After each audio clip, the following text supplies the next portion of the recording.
Bien, esto es propagación. De inicio aquí dice óptica geométrica, pero claro, la óptica geométrica es una parte nada más que de la propagación como tal.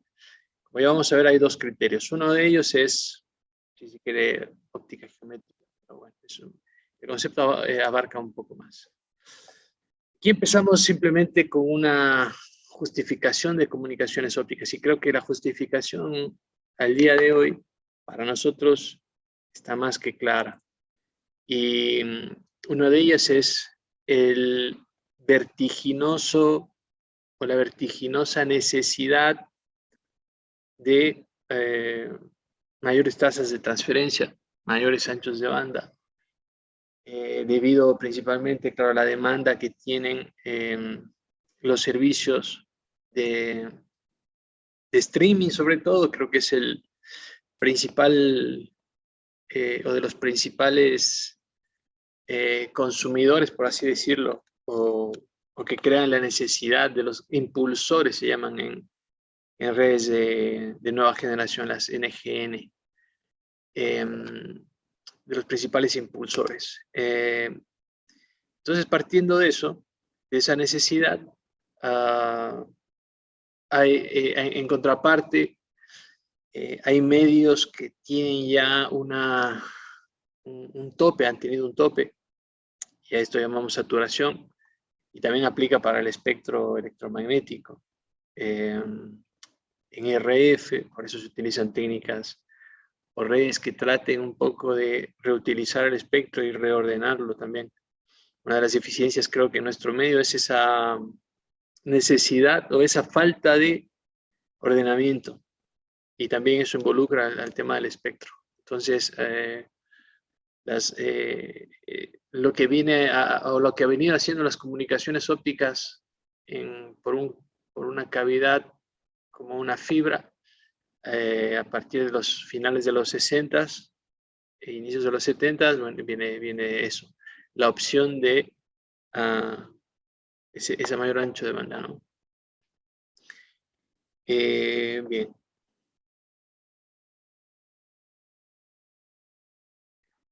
Y la comunicación por luz no es nueva, como bien decíamos en el tema de la introducción. Hay muchos mecanismos que datan de hace mucho tiempo atrás, del siglo pasado, en los cuales se modulaba ya luz y tratando de enviar o enviando básicamente información como voz, ¿sí?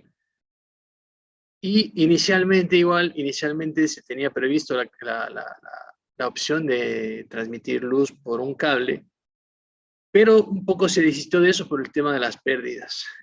Y desde ese tiempo acá, que son alrededor de más de 40 años, 50 años, se ha venido trabajando en eso, en mejorar el tema de pérdidas, que generan varios fenómenos nocivos para las señales, entre ellos atenuación, creo que es lo más importante, cambio de fase en el frente de onda, dispersión, que es otro, que es el cambio de dirección y que tiene que ver con el sentido también del cambio de la fase, con el tema de la atenuación, que están ligados, ¿no?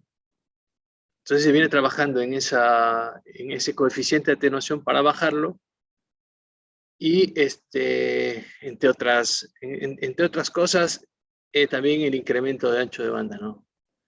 Y todo tiene que ver con el tema de la fotónica, porque ustedes saben que la fotónica es un campo amplio de conocimiento que trabaja a nivel de semiconductores, en las propiedades de estos semiconductores, y permitiendo optimizar los sistemas, llámese componentes en el transmisor, componentes en el receptor, y no tanto en el canal, sino más bien en los componentes electrónicos, ¿no? Es otra gran rama de conocimiento que en este curso ni siquiera creo que la vamos a topar, porque obviamente es...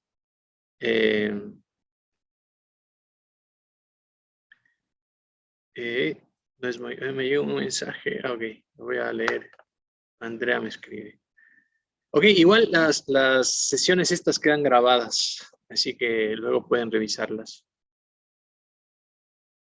Bien, todos conocemos qué es el espectro electromagnético, o la mayoría, yo creo que todos deberíamos conocerlo. Y ahí es donde realmente sucede, o nos debemos enfocar y nos situamos en el escenario donde se desenvuelven las comunicaciones ópticas. Y aquí dos aspectos importantes que están ligados, ¿no? En el parámetro X espacial, que es longitud de onda, y en el parámetro temporal como frecuencia. Las dos vienen ligadas, que van de la mano. Haciendo un recorderis con esta parte del espectro de longitud de onda y dónde funcionan las ventanas, ya conocemos que son básicamente tres. En 850, que es esta parte de aquí, miren, donde está el diodo láser, es una de las fuentes o los tipos de fuente que vamos a ver la próxima semana, y que emiten su energía con esta longitud de onda. Entre 850, que es la primera longitud de onda, y luego hay dos variantes más que son 1310 nanómetros, 1550 nanómetros. Y también hay una mejor, digamos, distribución cuando hablamos de bandas. Ahí se pueden ver las bandas, la banda O, la banda E, la banda S, la banda L, y también vamos a ver en un ratito dónde funciona.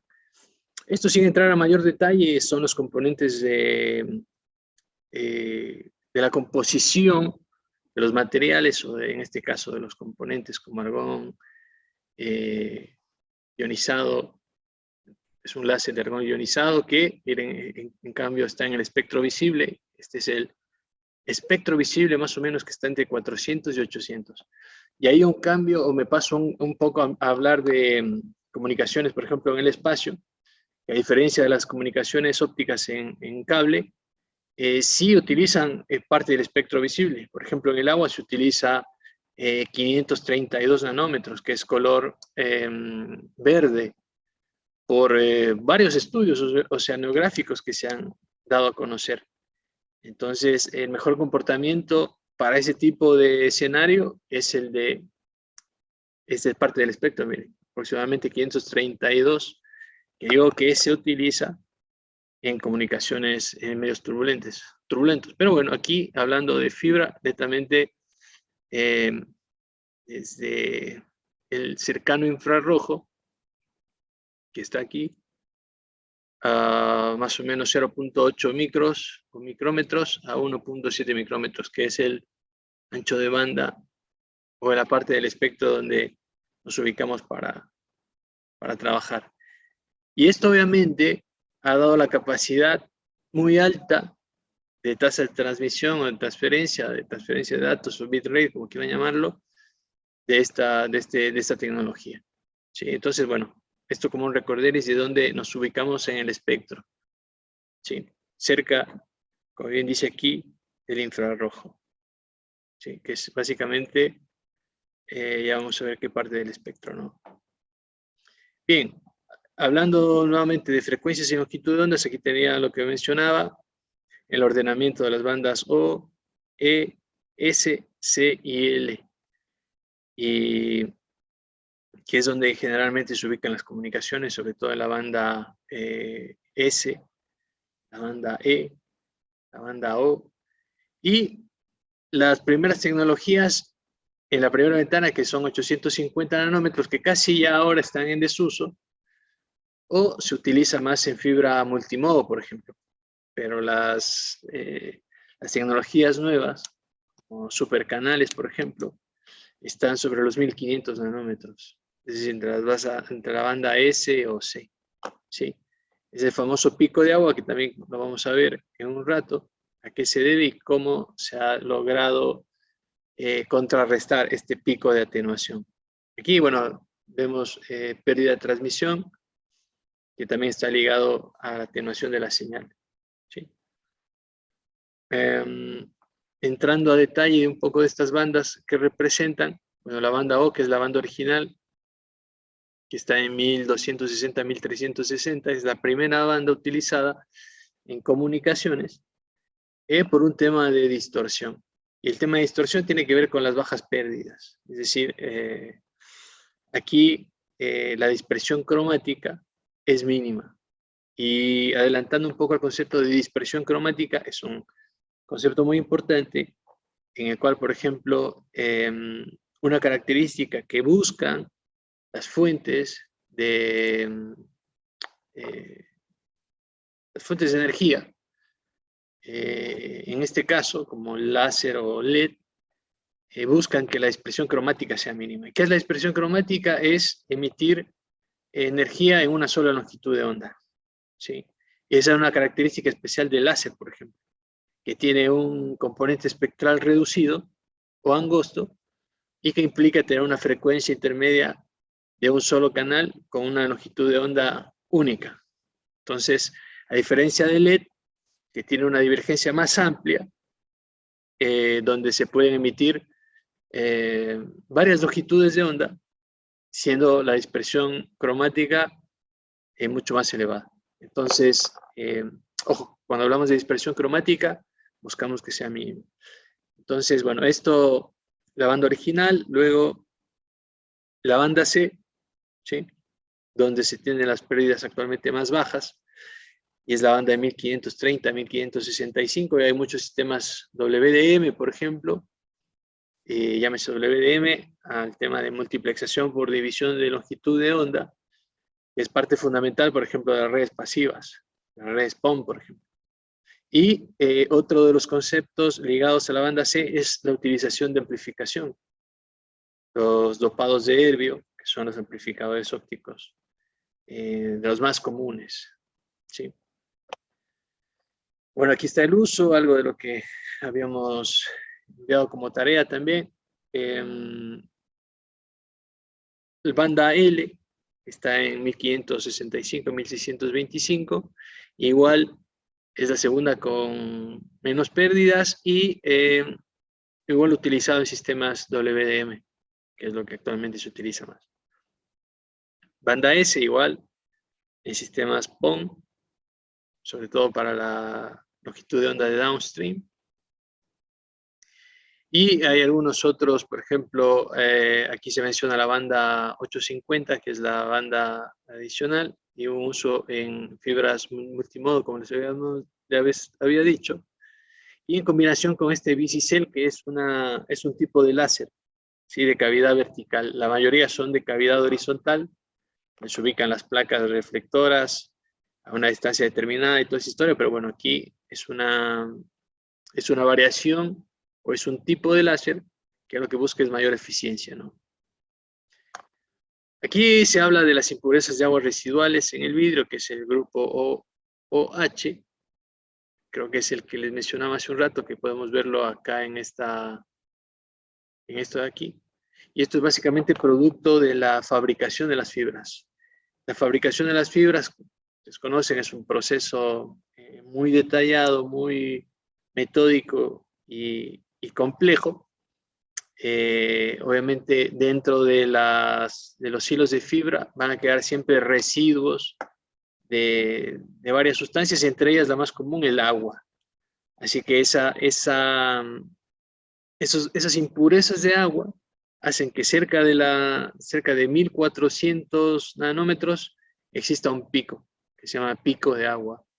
Y ese pico de agua actualmente ha podido ser reducido con varias técnicas en la fabricación, que básicamente tiene que ver con la vaporización de esas moléculas de agua, ¿sí? Entonces, ese tipo de fibra se llama dry fiber, no sé si ustedes lo han escuchado, que es donde optimiza este pico de agua, ¿sí? Okay.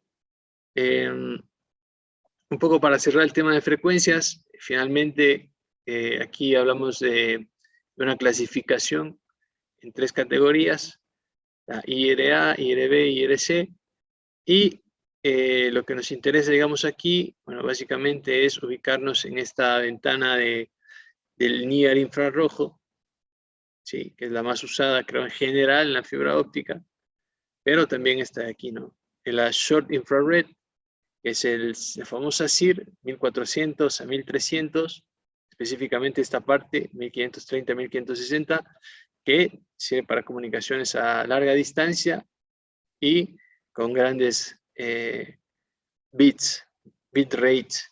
Pero ojo que igual el incremento del bitrate no solo ha sido de la mano de la fabricación de las fibras, sino también del tema de multiplexación. Eso lo vamos a ver cuando hablemos de sistemas multicanal. Creo que es de los invenciones recientes en este tipo de sistemas más revolucionarios, que finalmente permiten tener anchos de banda del orden de, o capacidades de transferencia de terabits por segundo, y anchos de banda de gigahercios con la multiplexación. El resto de parte de infrarrojo, bueno, está utilizado, miren, para aplicaciones militares, misiles guiados, y recién, no sé si nuevamente traigo a colación el telescopio famoso, el James Webb, que está ahora funcionando. James Webb tiene una cámara MIR que funciona en esta parte del espectro, 3000 a 8000 nanómetros, que capta cosas que básicamente nosotros no tenemos la capacidad como humanos ni siquiera de ver. Si ustedes se ponen a analizar eso, por ejemplo, el mid infrared, que está muy lejos ya de nuestra parte del espectro visible, porque nuestro espectro visible es que mire, más o menos está de 400 a 800 nanómetros, y si hablamos de mid infrared, estamos hablando de 3000, 8000, o sea, es una longitud de onda que nosotros ya realmente no tenemos chance de ver. Lo que está haciendo, digamos, el telescopio es utilizar esta banda para captar información, y lo que básicamente se está haciendo es toda la data que se recoge, si se quiere, poderla traducir a algo que nosotros podamos ver. O sea, eso para tener en cuenta. Ni siquiera las imágenes que se sacan ahora del espacio realmente es lo que está captando, digamos, mejor dicho, lo que quiero decir es que los lentes que están captando están fuera de nuestro rango visible. Y la data que se recolecta está siendo traducida a algo que nosotros podamos interpretar. ¿Sí? Entonces, eso como un dato adicional, porque recién lo leía, y esto funciona en MIR, que básicamente, claro, son aplicaciones de otro tipo, no de comunicaciones, sino de imaging, que es el término en inglés. Bueno, esto es en el espectro visible, que no hay mucho que verle ahí. Y hablando de medios de propagación, aquí no todo en la fibra obviamente es color de rosa, no todo es un bitrate elevadísimo, actuales bajas pérdidas y todo, pero hay fenómenos que están presentes tanto en los medios guiados como no guiados y que ocasionan grandes coeficientes de atenuación. Si hablamos, por ejemplo, del espacio o de comunicaciones inalámbricas, enfrentarse a todo el comportamiento atmosférico es un reto interesante. La potencia que se maneja en los sistemas de transmisión inalámbrica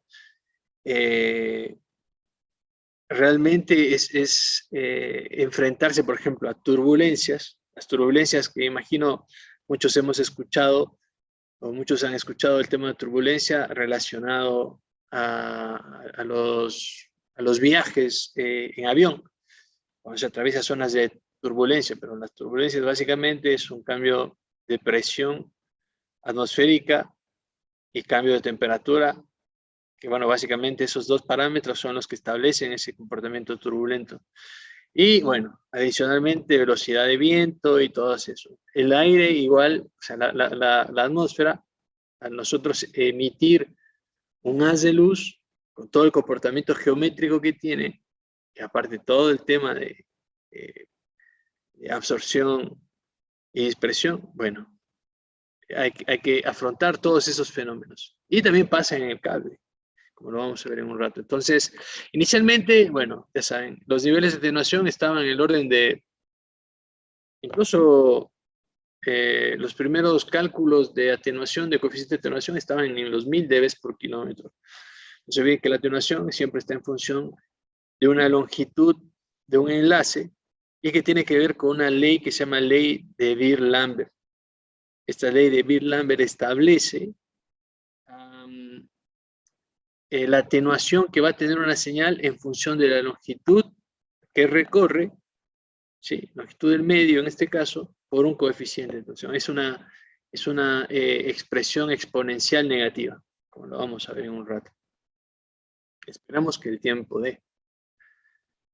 Bien, entonces, bueno, colapso de medios no guiados, que bueno, dependen de la atmósfera, como bien lo decía hace un rato.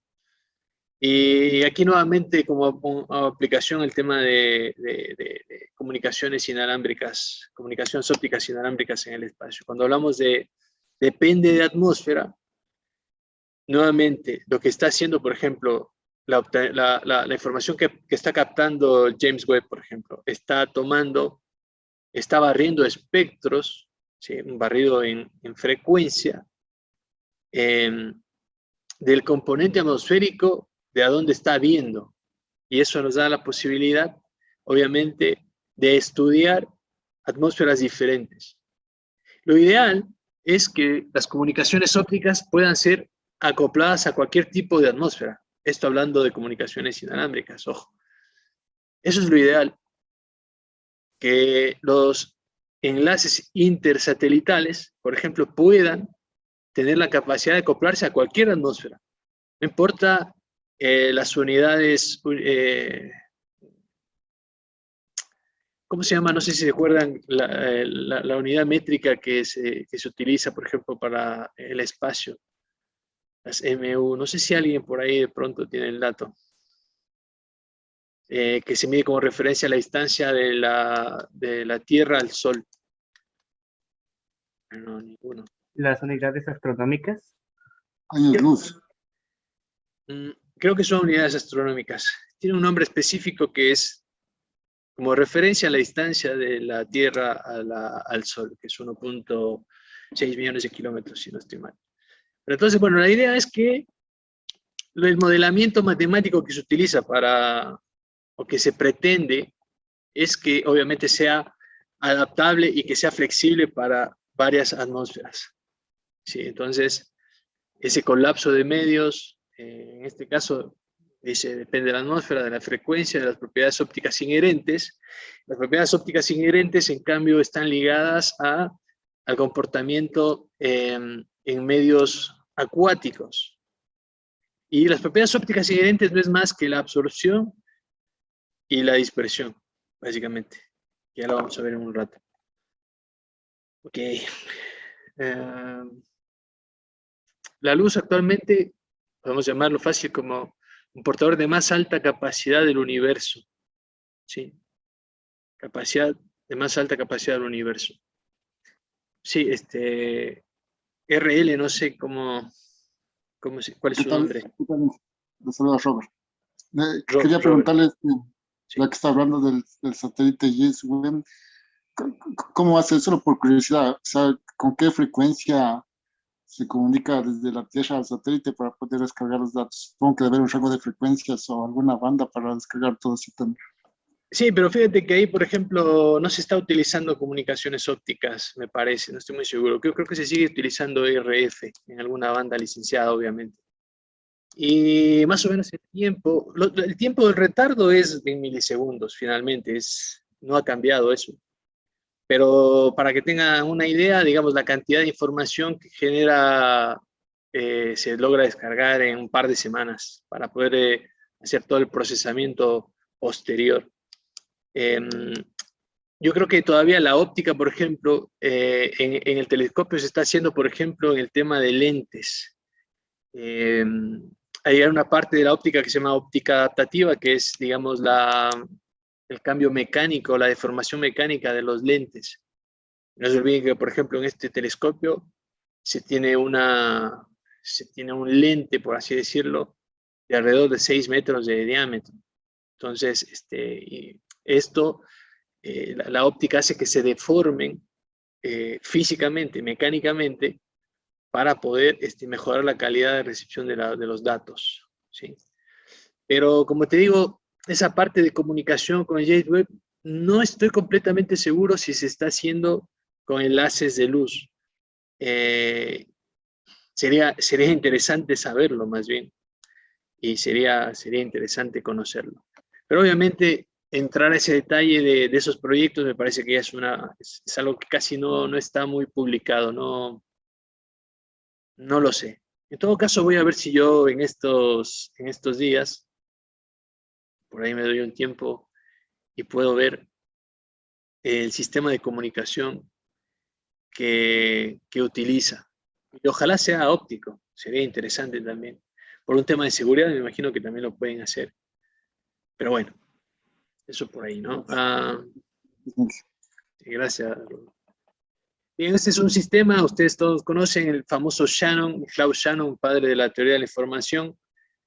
Planteó hace mucho tiempo, 1948, 45, si no estoy mal, creo que fue 48, dentro de todo el comportamiento de canales, el dimensionamiento de canales, no sé si recuerdan ustedes y vieron, creo que en pregrado se llama, en muchas universidades, se conoce como sistemas de transmisión o transmisión de datos, se llama esa asignatura, que es la teoría de la información, que básicamente es dimensionar la cantidad de información que puede pasar por un canal generado por una fuente de n símbolos, ¿sí? Y Shannon, bueno, planteó varios teoremas definiendo entropía, capacidad del canal con ruido, bueno, algunas situaciones, ¿no? Entonces, este sistema de comunicaciones obviamente igual se sigue y se seguirá por mucho tiempo implementando, y en las comunicaciones ópticas también se lo hace, ¿no? Con una fuente de información que es una fuente binaria, en este caso, si hablamos de un sistema digital, y que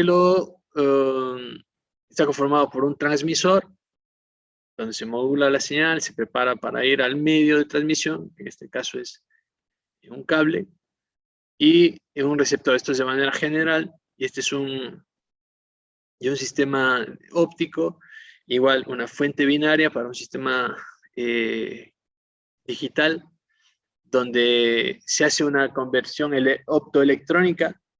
Bien, que aquí generalmente se trabaja con señales eléctricas y luego se transforman a luz, una fuente óptica.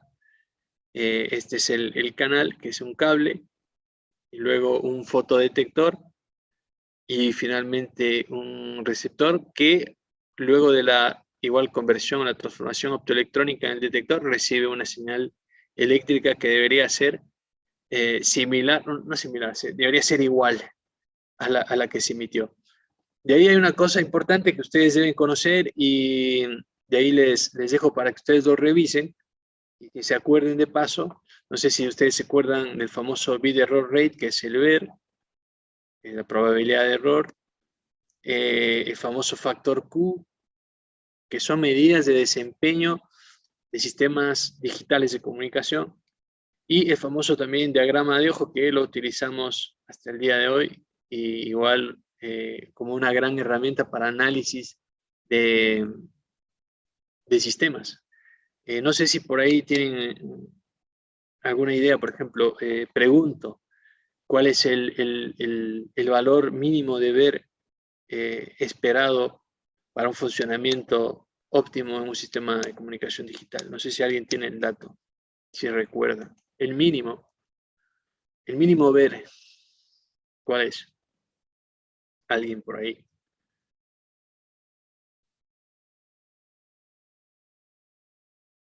Recuerden el concepto, ¿no?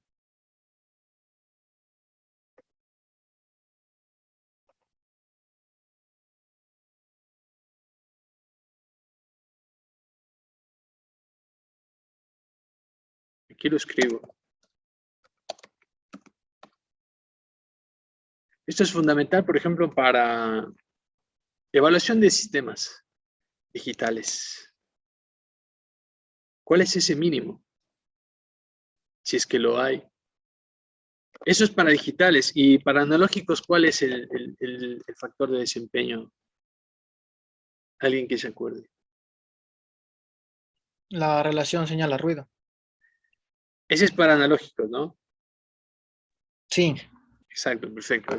Para sistemas analógicos, relación señal-ruido. ¿Y recuerdas el mínimo valor, Alexis? No recuerdo ahí. Ok, 30 dB. 30 dB. Y cuando hablamos de bit error rate, que es probabilidad de error, o sea, para sistemas digitales mínimo 10 a la menos 9 bits. 10 a la menos 9. Y el factor Q mínimo de 6. ¿Qué vamos a ver qué es estos factores? Me imagino que en la primera práctica van a tener que hacer esa consulta. Porque, bueno, básicamente se necesita. Es una medida de saber qué tan bien o qué tan mal está funcionando el enlace. Y la otra es el diagrama de ojo, que me da el comportamiento, por ejemplo, de jitter, de ruido, ¿sí? Y obviamente la figura de ojo, dependiendo de la abertura y toda esa historia, igual mide el desempeño de los sistemas. Así que bueno. Entonces, bien, esto es un sistema de transmisión. Ustedes ya conocen las características de su transmisor, que hace en este caso conversión optoelectrónica. Está conformado por la fuente láser, no, perdón, la fuente de luz, que puede ser un láser o un LED, cada uno con sus características. Hay una interfaz de usuario que dice aquí analógico digital, dependiendo también de la fuente y del sistema que nosotros vayamos a utilizar. No se olviden que, aunque parezca tal vez que suene raro, existen actualmente todavía funcionando sistemas analógicos, igual en la ciudad de Loja, por ejemplo, la red HFC se entiende como una red híbrida que tiene un anillo de fibra y que funciona analógicamente. ¿Sí? Las cabeceras, hay cabeceras de video, por ejemplo, que van sobre esa red, y hay una parte, no toda, es un híbrido entre medios, pero también es un híbrido entre sistemas analógicos y digitales. Así que es válido lo que les menciono sobre las figuras de desempeño. Este es un diagrama de un transmisor, ¿sí? Aquí una consideración de los niveles de potencia para LED y para láser. Obviamente el láser tiene una característica de mayor potencia, que puede ser determinada por esta relación que ustedes la conocen muy bien. Algunos conceptos más sobre el receptor, y aquí conocer o tener claro que dentro de los componentes más importantes está el fotodetector, que puede ser un PIN, que es un tipo PN intrínseco, o un fotodiodo de avalancha, que es un APD. En su momento vamos a hablar un poco más de eso, ¿sí? Y obviamente se utiliza un filtrado, y existen varias técnicas para filtrar o ecualizar, si se quiere, las longitudes de onda, por ejemplo, en sistemas WDM. ¿Cómo se hace para poder seleccionar la longitud de onda que corresponde al servicio asociado a eso? Bueno, hay varias técnicas, hay varios componentes que pueden hacer uso de eso, con varias técnicas de fabricación del medio sobre todo. Okay. Este es un diagrama de... Bueno, hablemos un poquito de esto. Una fuente óptica relacionada o ceñida o allegada a un driving circuit, que es básicamente toda la parte electrónica, que tiene que ver con preamplificadores incluso, ¿sí? La modulación y codificación, dependiendo de las técnicas que se utilizan, OK, o las técnicas RZ o no retorno a cero o retorno a cero, que es NRZ o RZ. Y todo esto, obviamente, antes de entrar al medio, ya sea modulación interna o externa, ¿sí? Igual en la parte de receptor, toda la parte contrario, dice, consiste en un acoplador, ¿sí? Analógico digital, un fotodetector, un demodulador, ¿sí? Y este acoplador, que generalmente es un lente, enfoca la señal óptica recibida en el receptor, ¿sí? Eso de manera general, ¿sí? Esto es importante, dice el demodulador, que es parte del receptor, dice, depende del formato de modulación empleado, y ahí ya saben que hay varias técnicas de modulación, variando parámetros como amplitud, frecuencia, fase, ¿sí? Y dependiendo de esta modulación se requieren técnicas de modulación y modulación heterodina, ya saben que si hablamos de frecuencias intermedias, y si hablamos de banda base, modulación homodina, ¿sí? Esto es importante, dice, la mayoría de sistemas ópticos usan el esquema Intensity Modulation with Direct Detection, que es el IMDD, el famoso IMDD. Lo que hace es directamente modular el nivel de intensidad de la señal, ¿sí? Y en la recepción, esto es en el transmisor, es en Intensity Modulation, insisto, se modula el nivel de intensidad de la señal, y esto es en el receptor en detección directa. Detección directa que está en la clase anterior, se menciona por ahí algo de esto también, y se muestra un diagrama, si no estoy mal, por ejemplo, de los componentes para detección directa, que son básicamente sencillos. Es un fotodetector y luego viene toda la parte electrónica detrás, toda la parte de filtrado, ecualización, si se requiere amplificación o no. Ese es lo más básico, digamos. ¿Sí? Aquí está el requerimiento 10 a la menos 9 del ver, que les decía hace un momento. ¿Qué más? Esto es, bueno, la tarea del canal, llevar la señal óptica entre los dos puntos sin distorsionarla de manera ideal, que obviamente no lo es así. Pérdidas, esto es lo más usado actualmente, que son las pérdidas 0.2 dB en tercera ventana, ¿sí? Con, miren, pérdidas de potencia de 1% después de 100 kilómetros. O sea, y aquí se ven avances muy importantes. Muy baja pérdida y muy alto alcance, obviamente, porque están ligados ambos, y que también tiene que ver con lo que les decía hace un momento, el tema de fotónica y el mejoramiento de las fuentes, ¿sí? Y también el mejoramiento de las técnicas para fabricar fibra. Ok.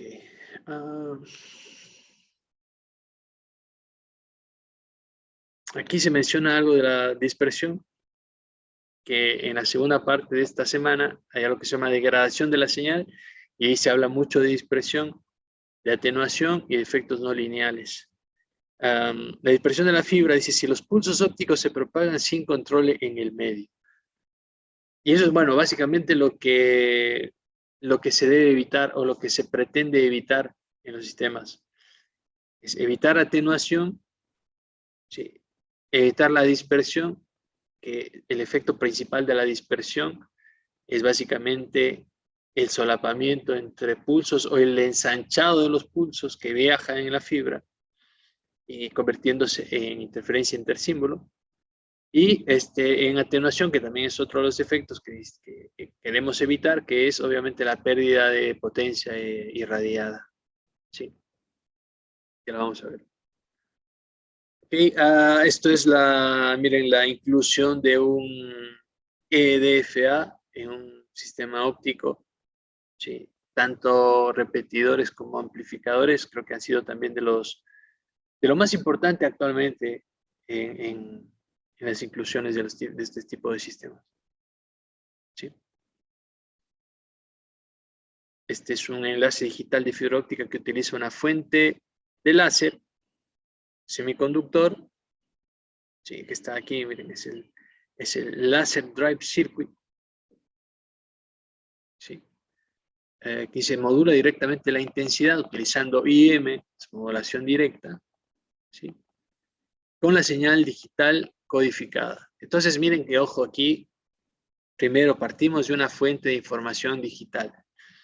Partimos de un bit stream, O sea, de unos y ceros, que nos da, no sé, básicamente en nuestros tiempos un computador. Es codificado entre técnicas, de ahí hay muchas técnicas. Y ustedes saben que dependiendo del tipo de codificación, que puede ser de canal, en este caso es de fuente, si ustedes se dan cuenta aquí, esta es una codificación de fuente, lo que se hace es sacar información, comprimir la información para que pueda ser enviada. Y ahí existen varios mecanismos de compresión. Tenemos Huffman, no sé si recuerdan Huffman, no sé si recuerdan Hamming, todas estas técnicas de codificación que se utilizan en fuente, ojo, para eliminar información redundante. Y recién ahí se va al circuito electrónico de intensidad que modula la intensidad del láser, ¿sí? Luego, obviamente, se va al diodo láser como tal, el canal, y aquí en la parte de receptor, bueno, básicamente aquí está dibujado un diodo APD, que es un diodo avalancha, que tiene un mejor comportamiento que un diodo PIN, ¿sí? Se busca amplificar si es que es necesario y ecualizar, que es, bueno, básicamente filtrar, ¿sí? Este bloque se proporciona una ganancia, así como el procesamiento de la señal lineal y la reducción del ancho de banda del ruido, ¿sí? Bueno, ustedes saben que en el tema de, claro, pero, en el tema de amplificación es complicado porque obviamente cuando nosotros amplificamos también ruido. Por eso es, digamos, más conveniente utilizar repetidores, que lo que hace el repetidor es tomar la señal, procesarla, ¿sí? Es decir, un repetidor tiene un receptor y luego otro transmisor, a diferencia del amplificador que simplemente tiene una ganancia para la señal que ha sufrido un fading, un desvanecimiento, pero que no le quita el componente de ruido. Entonces, bueno, lo que se busca aquí es, bueno, esa ganancia, así como el procesamiento de la señal lineal y la reducción del ancho de banda del ruido. Insisto, se hace de manera más óptima con un repetidor. Y acá, un decodificador que hace el trabajo inverso de lo que se está haciendo acá. En el camino, en la fibra óptica, igual existe técnicas de codificación que se deben usar, que se pueden usar. En esas técnicas de codificación, que se llaman codificación de canal, lo que se hace en cambio es quitar información. Perdón, sumar información. En la fuente se quita información, se comprime. En el canal sumamos información, pero de manera controlada. Obviamente no podemos sumar una gran cantidad de información. ¿Qué es lo que hace esa suma de información? Bueno, básicamente es información para la detección y corrección de errores, por ejemplo. Entonces, estos dos bloques, tanto codificación y decodificación, tiene que ver mucho con el tema de la calidad en la recepción. La calidad no de la señal, sino del contenido en sí, de errores. Y está ligado, obviamente, al bit error rate. Okay. No sé si por ahí tienen alguna pregunta hasta esta primera parte. Creo que el tiempo no nos va a ayudar mucho. Pero bueno, vamos con la naturaleza dual de la luz. Y no sé si ustedes son estudiosos de la luz, no sé, pero hay un planteamiento de una dualidad, la famosa dualidad que los grandes estudiosos del siglo XVII, como data aquí, por ejemplo, Christian Huygens, Isaac Newton, Thomas Young, siglo XVII, XVIII, XIX, hicieron sus estudios, que son base fundamental para lo que nosotros estamos estudiando el día de hoy. Sin ese trabajo, obviamente, nosotros no tendríamos la chance de transmitir datos modulados, codificados mediante luz. mediante pulsos de luz. Entonces, aquí un poquito de hacer memoria para entender lo que viene. Y Huygens en 1678 dice que la teoría, o creó la teoría ondulatoria de la luz. ¿Sí? Dice, la luz son ondas similares a las del sonido y necesita un medio para propagarse. ¿Sí? Ojo que ese criterio ya explica reflexión y refracción, que es fundamental en la teoría de rayos. La teoría de rayos es parte de la óptica geométrica que analiza el comportamiento de la luz en la fibra. Entonces, explica reflexión y reflexión y habla de una teoría ondulatoria, habla de ondas. Newton, posteriormente, habla de una teoría corpuscular de la luz. Habla de que la luz son partículas. No dice qué partículas, ¿sí? Pero ya le da un giro a eso, Newton. ¿Sí? Y también explica el fenómeno de reflexión y refracción con esto, ¿no? Thomas Young en 1801 dice, realizó el experimento de la doble rendija, mostró por primera vez la naturaleza ondulatoria, o sea, la de Huygens, de la luz, y introduce el concepto de interferencia, que habla de polarización de la luz y de difracción. Este es un salto importante, ¿no?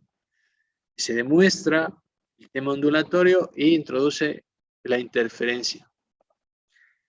El famoso James Clerk Maxwell, que imagino todos lo conocimos en teoría electromagnética, plantea la luz como una onda electromagnética. El buen Maxwell, siempre pegado a los campos electromagnéticos, habla de o plantea a la luz como una onda electromagnética. Hertz creó por primera vez ondas electromagnéticas y encontró un fenómeno incompatible con la naturaleza ondulatoria de la luz. Con lo que decía, bueno, básicamente Huygens y Young. Ese fenómeno es el efecto fotoeléctrico, que finalmente Albert Einstein en 1905 explica este fenómeno fotoeléctrico. Y si no estoy mal, esta explicación y este planteamiento le llevó ganarse su premio Nobel. Ni siquiera la teoría de la relatividad lo hizo, sino explicar este efecto fotoeléctrico dando nombre a los famosos fotones. Los fotones que se utilizan en el comportamiento o en el estudio de comunicaciones ópticas en el espacio libre y en el agua. ¿Sí? Los fotones. Ojo, con ese recorrido. Albert Einstein fue quien dio paso a esa explicación y a esa definición de luz. Entonces, con esa historia, con esa breve historia, hay dos criterios, vamos a ver en un momento, que es una la teoría de rayos y otra es el estudio electromagnético de las ondas. ¿Sí? Aquí el principio de Huygens dio paso al estudio o al planteamiento de ondas, de frentes de onda. Los famosos frentes de onda, que ¿para qué sirven los famosos frentes de onda? Bueno, básicamente para determinar, si se quiere utilizar el término, utilizar o definir las frentes de onda para ondas planas y esféricas. Esta definición de ondas planas y esféricas nos ha dado la posibilidad de estudiar esa propagación de estas ondas, ¿sí? En función de de dirección, o sea, es decir, un componente azimutal, componente radial, un componente de fase, ¿sí? O sea, se ha podido extender el estudio más allá con estos famosos frentes de onda. Porque se puede estudiar, digamos, el comportamiento que tiene el desvanecimiento de un canal y cómo afecta, digamos, a un frente de onda que se entendería es componente del sistema de comunicación.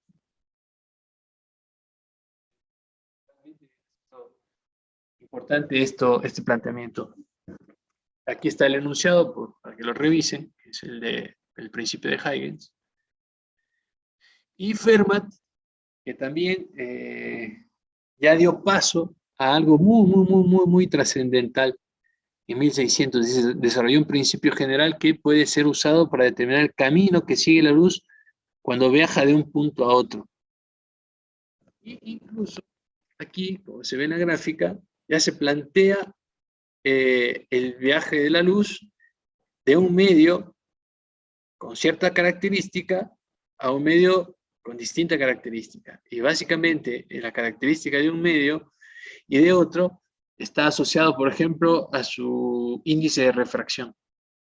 ¿Sí? Entonces aquí ya se empieza a tomar este concepto de índice de refracción.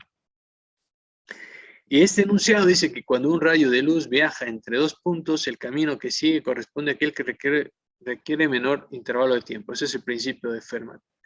Pero claro, esto cambia cuando, como digo aquí, incide la luz en una interfaz donde hay un cambio de medio. Y eso es lo que pasa, por ejemplo, cuando estudiamos una fibra óptica. Hagan de cuenta que esto es el cladding o la cubierta o el revestimiento de un material X y el núcleo de la fibra, que viene también con un material, puede ser sílice, puede ser plástico. ¿Sí? Entonces hay una diferencia de medios y eso cambia las características. El principio de Huygens y el principio de Fermat pueden ser usados para derivar las leyes que determinan la trayectoria de un haz de luz cuando se encuentra en una interfase entre dos medios. ¿Sí? Y los fenómenos de reflexión y refracción. ¿Sí? Entonces aquí, bueno, tenemos una fuente que está incidiendo en una superficie con dos medios diferentes, con un ángulo de incidencia. Esta es la normal a la interfase. ¿Sí? Entonces el ángulo de incidencia se forma entre la normal y el rayo. Y aquí se produce el fenómeno de reflexión, en este caso, con la línea menos, con menos color, digamos, y la refracción, que es esta línea aquí. Y obviamente, si ustedes se dan cuenta, bueno, al principio, según Snell, la ley de Snell, la primera ley de Snell, que es la ley de la reflexión, dice que en un medio incidente con un ángulo determinado se refleja con un ángulo igual al de incidencia, ¿no? Pero parte de la energía también pasa al otro medio. ¿Sí? Bien. Hablando de óptica, como de manera general, dice lo que les mencionaba, dos tipos de estudio, una óptica geométrica, dice, considera la luz como un rayo, la teoría de rayos, que básicamente lo que hace el estudio de la trayectoria de los rayos de luz, una partícula de luz, ¿sí? Útil para reflexión y refracción, ¿sí? Y si es útil para describir la interacción de la luz con lentes y espejos. Y la óptica física, que en cambio trata a la luz como una onda. Y ahí va el famoso Maxwell, con sus ecuaciones, a resolver este inconveniente.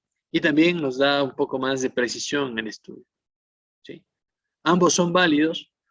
Unos tienen unas características, otros tienen otras características, pero digamos que, claro, que la teoría de rayos únicamente nos deja estudiar reflexión y refracción, y la óptica física permite introducir el concepto de interferencia, de difracción y polarización, aparte de reflexión y refracción. Entonces es un estudio mucho más completo. ¿Sí? Entonces, cuando hablamos de interferencia, nos da el comportamiento y definir exactamente, por ejemplo, una fibra multimodo, qué modos son los que se propagan, cuántos modos son los que se van a propagar, o la capacidad de la fibra, dependiendo de determinados componentes como longitud de onda, índices de refracción, radio del núcleo. Eso va a permitir entonces poder estudiar estos fenómenos. Interferencia, difracción. La difracción es a la interna del núcleo, por ejemplo, cuando podemos ver el comportamiento que va a tener la partícula frente a una molécula o una impureza, por ejemplo. Y la polarización, que también nos permite conocer un comportamiento más profundo, incluso cuando hablamos de medios no guiados, para poder obtener, por ejemplo, potencia de recepción en un modelo de canal en agua, por ejemplo. ¿Sí? Entonces es un estudio mucho más completo. Bien. La óptica geométrica o la óptica describe la propagación de luz a través de los materiales o del vacío. Aquí hay dos tipos de materiales, que son los materiales transparentes, que permiten el paso de la luz, y los opacos, que no dejan pasar la luz, ¿no? Miren. Aquí están los frentes de onda, rayos y frentes de onda. Hay dos tipos que se consideran, los frentes de onda planos, o frente de onda, sí, frente de onda plana, y frente de onda radial, ¿sí? Y miren, aquí se puede estudiar todo el comportamiento del desvanecimiento de la señal a través de la descomposición, si se quiere, de la luz, y cómo afecta o cómo se ve la resultante de esa interacción con el medio, ¿sí?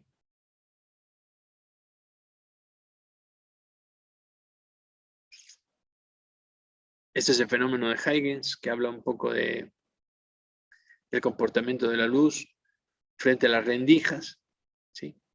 Y su relación de longitud de onda y distancia de aperturas, ¿sí? Que tiene que ver también con eso que les decía del comportamiento. Por ejemplo, en este caso, dice, el frente de onda se deforma debido al fenómeno de difracción, que permite el estudio de la luz como ondas, ¿sí? Y los rayos cambian de dirección, esa es la difracción.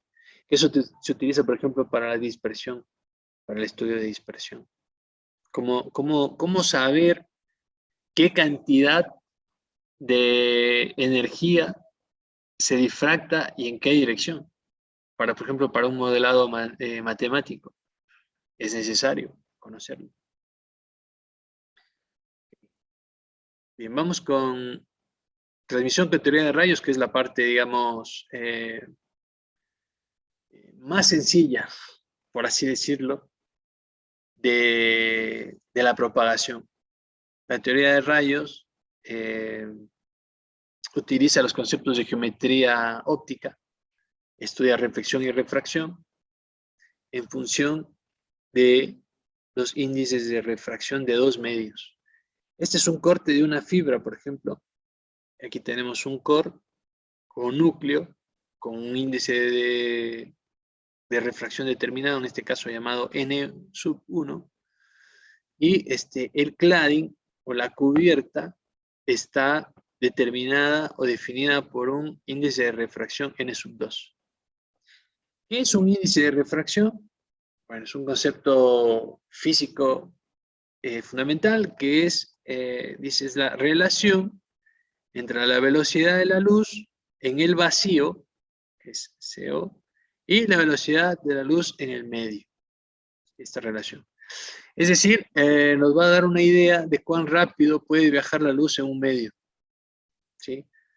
Si es que el índice de refracción es mayor, la luz va a viajar de manera más lenta por ese medio. Y si el índice de refracción es menor, obviamente el haz de luz va a viajar de una manera más rápida, ¿sí? Entonces, este es el planteamiento inicial. Tener, en este caso, dos índices de refracción, uno en el núcleo, otro en el cladding, y vamos a ver cuando hablamos, por ejemplo, de cono de aceptación o apertura numérica, sumamos un índice de refracción adicional, que es el aire. Y tendríamos otro índice de refracción que se aplica los mismos criterios de geometría óptica o teoría de rayos. ¿Sí? Okay, estos son valores comunes, si se quiere, de índice de refracción de varios materiales, para que ustedes lo consideren. Aquí yo he resaltado, por ejemplo, el aire, que tiene un índice de refracción de 1, tomado en referencia una longitud de onda de 598 nanómetros. Y aquí tenemos un vidrio que, por ejemplo, puede ser bien esta parte de un N1, que es 1.5, tranquilamente. Pero obviamente esto puede variar. ¿Sí? El agua, por ejemplo, el índice de refracción del agua es 1.33, es un tercio. ¿Sí? Por ejemplo, esto sirve para el estudio en agua. Índice de refracción 1.3. ¿Sí? Ok. Entonces, bien, uno de los conceptos fundamentales es el de reflexión interna total. No sé si alguien, me imagino que ustedes están familiarizados con este concepto. Aquí lo vemos de manera rápida. Alguien que por ahí se acuerde y lo pueda explicar.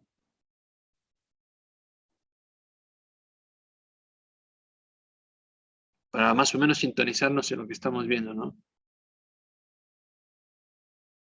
¿O no les suena? Coméntenmelo.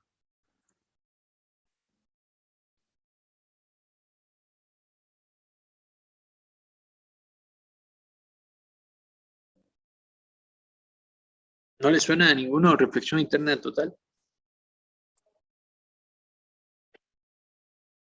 Inge, ¿cómo Sí, está? sí. Bueno, reflexión total interna era el fenómeno que permite que el haz de luz viaje a la interna del núcleo sin perder energía hacia el medio con el otro índice de refracción. Entonces va totalmente reflexionado a la interna del núcleo. Ok, algo así sería. Sí, está bien. Gracias, Pablo. Sí, bueno, va por ahí, ¿no? El fenómeno de reflexión interna total, por ejemplo, es fundamental en las fibras multimodo. ¿El planteamiento cuál es? Geométricamente. Estamos hablando aquí de óptica geométrica. Miren, tenemos dos medios de transmisión separados en esta línea horizontal. Esto es, hagan de cuenta, vidrio, que dice que tiene un alto índice N1. Y vamos a ver qué tan alto es ese índice, porque en realidad la diferencia no es tan alta como aquí lo menciona. Y acá dice low index. Bueno, lo que hace esta diferenciación es por lo menos tener muy en cuenta una cosa, que hay que tener muy en cuenta, que N1 es mayor a N2. Esa es la condición. Por eso me dice aquí, me habla aquí de un high index y aquí un low index. Aquí tenemos aire, que puede ser bien otro material. No se olviden que con la tablita que vimos hace un rato, estos valores, por ejemplo, el aire, el índice de refracción del aire es 1. El índice del vidrio es 1.5. Entonces, el índice N1 es ligeramente mayor a N2. Tenemos un rayo incidente. Aquí ya está confinado. Digamos que esto ya está dentro del cable o dentro de la fibra. Este fenómeno, cuando nosotros hablamos de ángulo de aceptación, de hecho, vemos que esa apertura numérica es la capacidad de confinar luz en el medio. Pero aquí asumimos que está dentro ya del medio.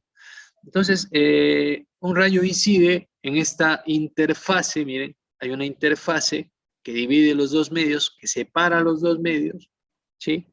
Y se crea una línea normal a esta interfaz, ¿sí? Y aquí se producen dos fenómenos.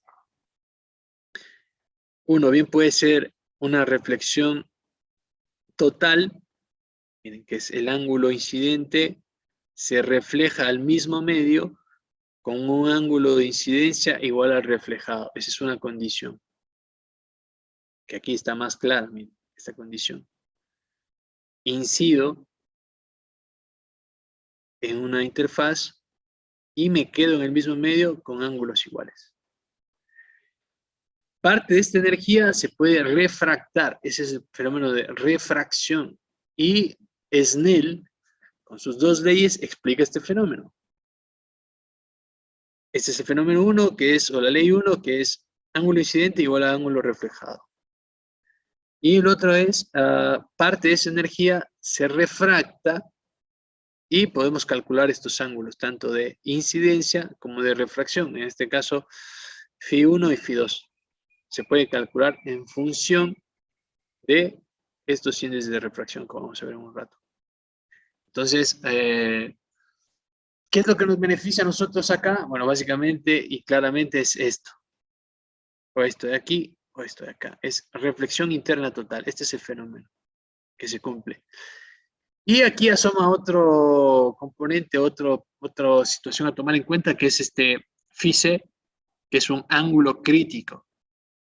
¿Qué es el ángulo crítico? Es el límite mediante el cual un ángulo de incidencia tiene que ser mayor a ese ángulo crítico para que pueda quedar confinado en el medio. Esa es la condición de reflexión interna total. Ángulo incidente tiene que ser mayor a ángulo crítico. ¿Sí? Cuando pasa eso, la energía se queda en el medio y no se refracta. Esto que se llama refracción sería, en otras palabras, pérdidas. ¿Sí? Entonces hay que evitarlo. Esta es la famosa ley de Snell, segunda ley de Snell. La primera, como lo dije hace un rato, es en ángulos de incidencia y reflexión. Dice, los ángulos de incidencia, que es θ1, y de refracción θ2, están relacionados entre sí y con los índices de refracción de los dieléctricos por esta ley de refracción de Snell. Esta es la famosa ley donde n1 por el seno de de Φ1 es igual a n2 seno de Φ2. ¿Sí? Y podemos calcular entonces ambos ángulos en función de esto, con esta expresión. ¿Sí? Y eso nos permite sobre todo tener el valor de este ángulo crítico, que es este de aquí, miren. Eso es lo que también nos interesa. Conocer cuál es ese ángulo crítico en función de los índices de refracción. ¿Cuál es el límite que yo tengo para que la luz se propague en el medio? Entonces, es una sencilla expresión matemática muy elegante, digamos. No sencilla, sino más bien yo le llamaría elegante. Que obviamente esto se utiliza igual. Todo lo que estamos viendo en estos conceptos fundamentales se utilizan en propagación en el agua, por ejemplo. Es igual. Sino que ahí, por ejemplo, hacemos una diferenciación entre aire y agua. O sea, hagan de cuenta que este es el agua de mar y este es el aire. Y utilizo este fenómeno para poder propagar luz en ese medio. Entonces, la teoría de rayos igual sigue funcionando hasta el día de hoy de manera exitosa. Bien, ¿qué es ese famoso ángulo crítico? Hay una condición, dice, miren, ese límite de refracción, cuando el ángulo de refracción es de 90 grados, ojo, el ángulo de refracción, lo que sale, es de 90 grados y el rayo refractado sale paralelo a la interfaz entre los dieléctricos, el ángulo de incidencia debe ser inferior a 90 grados. ¿Sí? Entonces, por eso se hace aquí se hace esta eliminación, de hecho. Si se dan cuenta, este seno de Φ2, como es, el límite está en 90 grados, seno de 90 es 1, lo eliminamos y queda este seno de Φ1, es el ángulo crítico y me da un valor. Entonces, ese es mi límite. Sobre eso puedo tener reflexión interna total. ¿Cuáles son las condiciones? Haciendo un breve resumen de esto. Cuando la luz incide en el dieléctrico, de menor índice de refracción, en este caso el cladding de menor, desde el mayor, esa condición es importante. O sea, paso de mayor a menor. Solo ahí se aplica esto, ojo, de mayor a menor, ¿sí? Y el ángulo de incidencia del rayo excede el valor crítico. Entonces es pasar de mayor a menor y cumplir con el tema de exceder, más bien dicho, el valor crítico, para ángulos mayores al crítico. Entonces, miren, hagan de cuenta que esto es el core, de aquí a acá es el core, esta es una línea, es un eje nada más, ¿sí? Y aquí vienen los famosos rayos meridionales. Esto, miren. Este comportamiento del rayo dentro de la cavidad es un rayo meridional. Y toda esta parte geométrica de ángulos se los puede obtener con las famosas, bueno, leyes básicas de trigonometría y geometría que ustedes las conocen, ¿no? Entonces, esos son las condiciones. Aquí, básicamente, podemos ver ya un comportamiento de una fibra multimodo. Entonces, habíamos dicho que tiene varias limitantes Huygens en sus estudios, y luego Thomas Young, porque, claro, solo toman en consideración el fenómeno de reflexión y refracción, pero a la interna no se toma en cuenta difracción, no se toma en cuenta interferencia, no se toma en cuenta la polarización, y ese es un problema, ¿no? Entonces, interferencia porque en una fibra multimodo, no por nada se llama multimodo, no es porque tiene un solo modo, sino porque tiene muchos modos que están dentro de esa cavidad. Aquí, si quieren entrar a esta dirección, yo les he puesto, es una demostración en Wolfram de este comportamiento, con un ángulo de incidencia de 41,8 y otro de 55,2. Por tiempo, aquí ahora no lo voy a hacer, pero entren y chequenlo, y aquí seguramente van a entender mucho mejor el concepto de reflexión, refracción y toda la historia esta. Entonces, yo acá he puesto, miren, un aire, como es el medio 1, y acá arriba he puesto agua. Aunque claro, ese es el incoming angle, está dado vuelta, ¿no? Este es el ángulo, este es el medio de mayor índice de refracción a uno de menor. Entonces, hagan de cuenta que el rayo está viniendo desde arriba hacia abajo, no de abajo hacia arriba como vimos hace un rato. Entonces, yo aquí hice el ejemplo de agua y aire. ¿Sí? Agua y aire. Entonces, aquí, bueno, ciertamente, miren que en este ángulo determinado que se puede calcular, es el ángulo crítico, este ángulo de incidencia, ese límite, no se olviden. Miren, aquí hay un límite. Aquí se da reflexión interna total y todavía queda algo de refracción. Entonces yo recomiendo que entren a esto para que lo puedan chequear. Ángulo de aceptación, yo les decía y se mencionaba que se suma un medio adicional o un índice de refracción adicional que es el aire.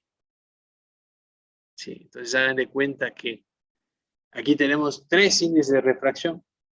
N0, N1 y N2. N0 es el aire, N1 es el core, que puede ser de vidrio o de plástico, y N2, que puede ser, no sé, una chaqueta de otro material, con una ligera variación el índice aquí. Pero esto es menor, esto es mayor, y este es el aire, que es el índice de refracción es 1. ¿Qué hacemos aquí? Bueno, básicamente aplicar igual Snell, pero aplicamos, miren, para este ángulo de entrada, ¿sí? Que está en el aire, es decir, acoplar luz al medio, y tomar en cuenta, miren, teta sub 1, que está aquí, es decir, tomo n0, seno de este ángulo, por n1, seno de este ángulo. Al final, haciendo toda la parte geométrica que yo les he puesto aquí, y para que se la estudien también, al final lo que tenemos es encontrar este ángulo, que es el ángulo que me permite a mí confinar luz dentro de la cavidad, es decir, el ángulo que yo debo tener para que la luz pueda entrar al medio y hacer reflexión interna total. Eso es básicamente la traducción, de manera fácil, ¿no? Entonces esto se puede calcular con esta expresión, que está en función de los índices de refracción, del core, del cladding y del aire. ¿Sí? Y si n0 es igual a 1, bueno, eliminamos esto y nos queda básicamente el seno de la menos 1 o el arcseno de n sub 1 al cuadrado menos n sub 2 al cuadrado a la 1 medio, o la raíz de esto, ¿no? Entonces, de esa forma podemos encontrar el ángulo de aceptación. Teta de entrada. Okay. Otro concepto, apertura numérica, que también es importante en la teoría de rayos. ¿Sí? Dice, es posible continuar el análisis de la teoría de rayos para obtener una relación entre el ángulo de aceptación, insisto, es el ángulo de aceptación, y los índices de refracción de los tres medios implicados: núcleo, aire y revestimiento, ¿no? Entonces, aquí igualmente se calcula, es importante recalcar que teta sub 1 va a tomar valores de 0 a teta sub a, donde a es el ángulo de aceptación de la fibra. ¿Sí? Ángulo de aceptación. Visto desde otra explicación nada más. Esta es la apertura numérica, que dice, describe la capacidad de reunir luz que tiene una fibra óptica. Mientras mayor sea esta apertura, la fibra acepta mayor cantidad de luz externa. Así de fácil, ¿no? Mientras mayor sea esa apertura numérica, mayor cantidad de luz se puede entrar a la cavidad. Esta es la expresión, igual hecho matemáticamente, se los dejo para que ustedes lo estudien. Eso es geometría. Y dice, una elevada apertura numérica permite un mejor acoplamiento, pero incrementa la atenuación. ¿A qué parte, dónde creen que se da esto? ¿Qué parte importante de los componentes ya prácticos tienen que ver aquí con esto? Tanto de ángulo de aceptación, apertura numérica, cono de aceptación. ¿Dónde se da esto en la práctica? ¿Qué parte es importante? Hablando de... ¿En las fuentes? ¿Perdón? Tal vez en las fuentes. Sí, puede ser una de las fuentes. Otra parte, ¿cuál? Donde se interconectan equipos o interfaces ópticas. Exactamente, los conectores, conectorización. Y ahí viene toda la historia de los pulidos, APC, UPC y toda esa historia, ¿no? Que tiene que ver con el terminado y con el tema de acoplar la luz. Entonces viene de la conectorización. ¿Ok? Bien, sigamos. Bien, esto... Ok. Este es un concepto interesante también que tenerlo en cuenta. Es la diferencia de índice refractivo relativo, está dado por esta delta. Y si ustedes se dan cuenta, y hay algunos ejemplos y ejercicios que yo he cargado aquí en esta presentación y en la otra presentación que habla de degradación, donde se plantea algunos ejercicios por resolver, que se los dejo ahí para que ustedes los hagan como deber. Y esa diferencia de índice relativo en realidad es muy pequeño.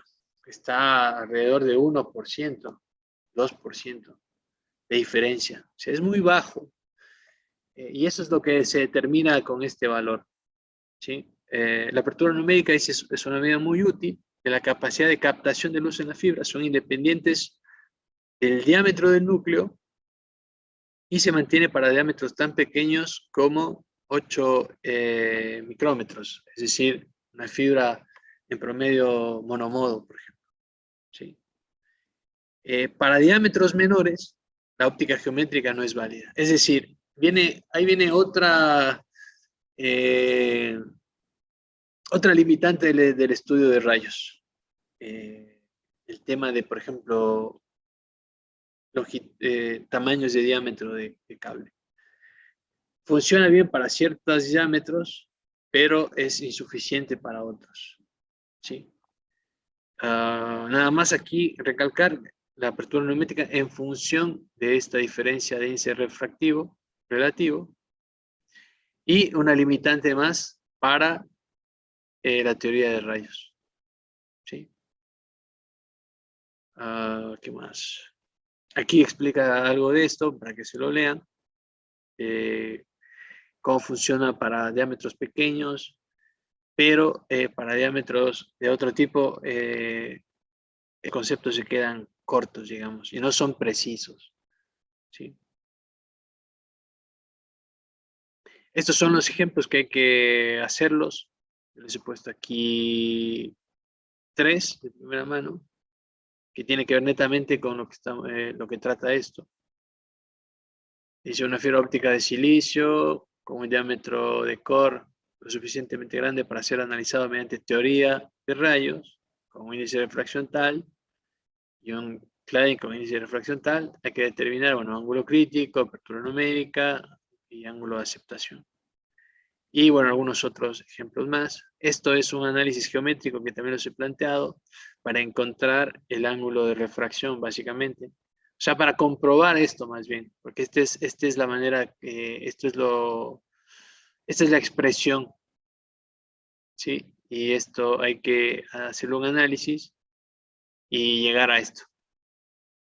Sí, esa es una demostración que tienen que hacerla, y me imagino que haciendo esa demostración va a quedar claros esos conceptos de teoría de rayos en propagación. Estos son rayos oblicuos que también tienen una parte de comportamiento, a diferencia de los rayos meridionales que les había dicho hace un rato, que van a lo largo, los rayos meridionales van a lo largo del eje del core. Estos, bueno, tienen un comportamiento diferente. Miren. Es complicado verlos en 2 dimensiones, pero la propagación va de este tipo, va así en el core, ¿sí? Tiene una ruta helicoidal a través de la fibra, ¿sí? Produce un cambio de dirección de 2 gamma, ¿sí? Donde gamma es un ángulo entre la proyección del rayo en 2 dimensiones y el radio del núcleo de la fibra en el punto de reflexión, ¿sí? Entonces, en estos rayos oblicuos, igual existe un comportamiento geométrico que se puede analizar muy a fondo entre 2 planos, en este caso SRB, es este plano de aquí, y el otro es un plano ATB, por ejemplo. ¿Sí? Y nosotros podemos encontrar igual el ángulo de aceptación y el cono de aceptación, ¿sí? Para rayos oblicuos. Ahí también se los dejo, y hay un análisis geométrico que permite encontrar finalmente una apertura numérica, ¿sí? Y un ángulo de aceptación en estos dos, para que se lo lean. Y aquí he planteado otro ejercicio, otro ejemplo. Creo que en esta diapositiva son 6 los ejercicios que se han planteado, para que los tomen en cuenta. Son 6 y son 2 en el de degradación, ¿sí? Para que un poco lo analicen. Igual yo creo que no van a tener problemas, son sencillos, y eso. No sé si hay alguna pregunta hasta ahí. Bien, ahora vamos al tema más complejo, digamos, el estudio de teoría de modos electromagnéticos para propagación óptica. Y aquí, claro, digo complejo porque cuando hablamos de ondas electromagnéticas, ya sabemos, tenemos componentes eléctricos y magnéticos, las ecuaciones de Maxwell nos dan esa interacción de campo eléctrico, campo magnético, densidad de flujo, igual eléctrico y magnético. Hay unas condiciones de divergencia, en este caso las condiciones que tomamos sin cargas libres y sin corrientes libres.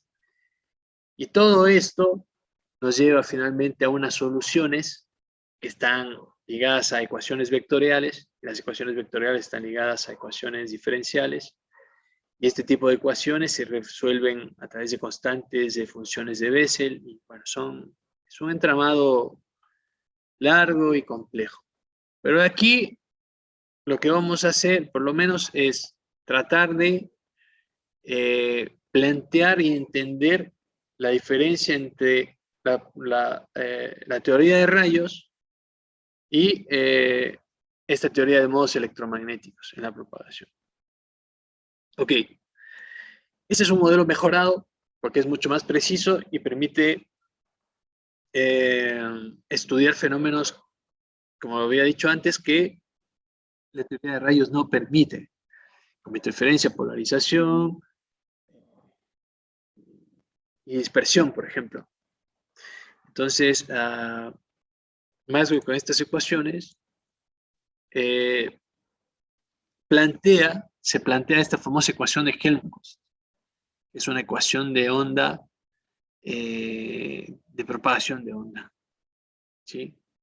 Son, insisto, ecuaciones vectoriales con componentes, en este caso en frecuencia, ¿sí? De campo eléctrico, en función de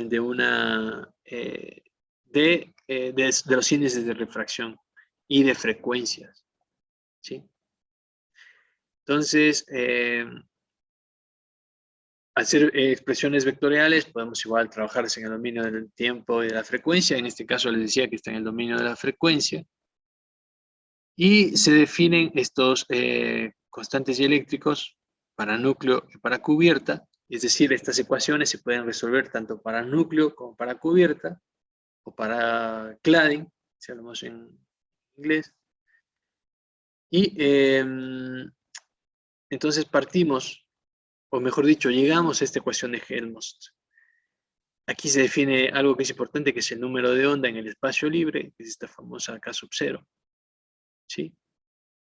Y una de las soluciones, o la solución vectorial de esta ecuación de Helmholtz, está escrita aquí. Entonces tenemos componentes radiales, azimutales y longitudinales de la propagación de ondas. ¿Sí?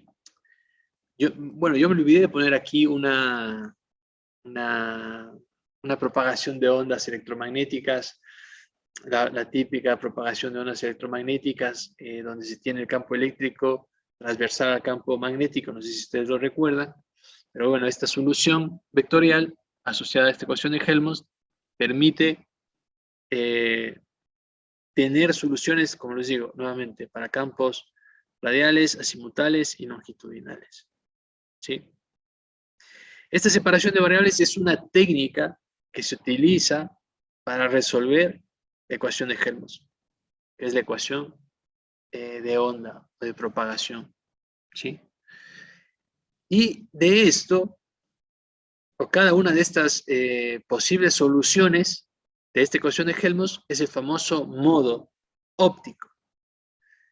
Entonces, cuando hablamos de fibra monomodo y cuando hablamos de fibra multimodo, hacemos referencia a las soluciones de la ecuación de Helmholtz como un modo óptico. O sea, son varias soluciones de esta ecuación.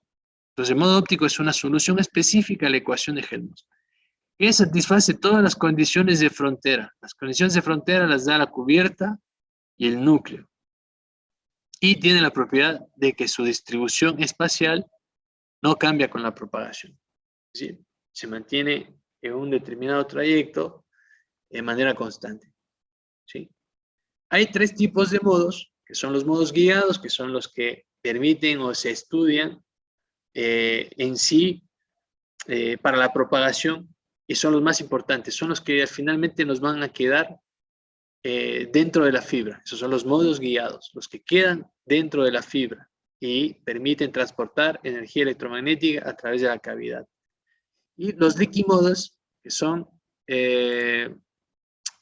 los leaky modos y los modos de radiación, son de hecho atenuados, ¿sí? Para ciertos comportamientos dentro de la cavidad que no necesariamente son requeridos. Lo vamos a ver un poquito más adelante. Estos son los componentes que les había mencionado. El campo eléctrico tiene tres componentes, es el radial, el azimutal y el longitudinal, y cada componente depende igual de tres variables, radiales, azimutales y longitudinales. Esto trabajado en coordenadas polares. ¿Sí? Igual se puede trabajar en coordenadas cartesianas, pero tomando en consideración coordenadas polares, estos tres componentes.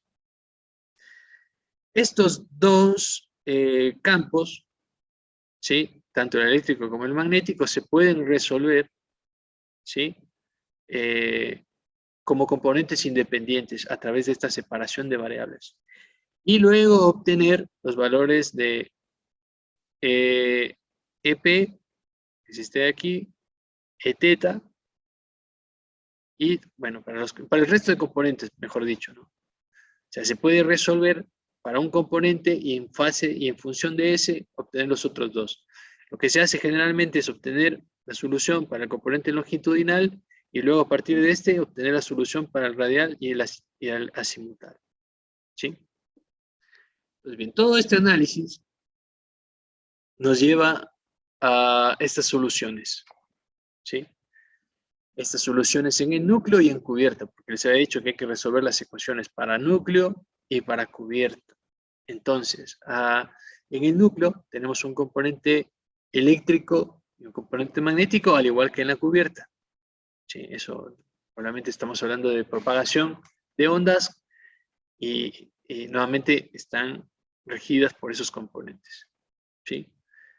Acá se introducen dos cosas importantes, o dos conceptos importantes, que tienen que ver con esta H y esta Q, que son constantes de propagación, ¿sí? Considerando ondas planas. En este estudio, otro de los factores importantes es que se utilizan como referencia ondas planas y no circulares, ¿sí? Esta constante de propagación de una onda plana si el núcleo fuese infinito. Es una condición. Y vamos a ver un poco más adelante para qué nos sirve esto. Entonces tenemos estas constantes de propagación en función de la resolución de las ecuaciones o de la ecuación de Helmholtz para núcleo y cubierta. La resolución, bueno, aquí A, B, C y D son constantes y se determinan, al igual que esta beta, en función de las condiciones de contorno. Y, por ejemplo, J y K se obtienen a través de funciones de Bessel. Funciones de Bessel que son soluciones a ecuaciones diferenciales, ¿no? Entonces, nos quedamos con esto, con estas dos soluciones, ¿sí? Bien.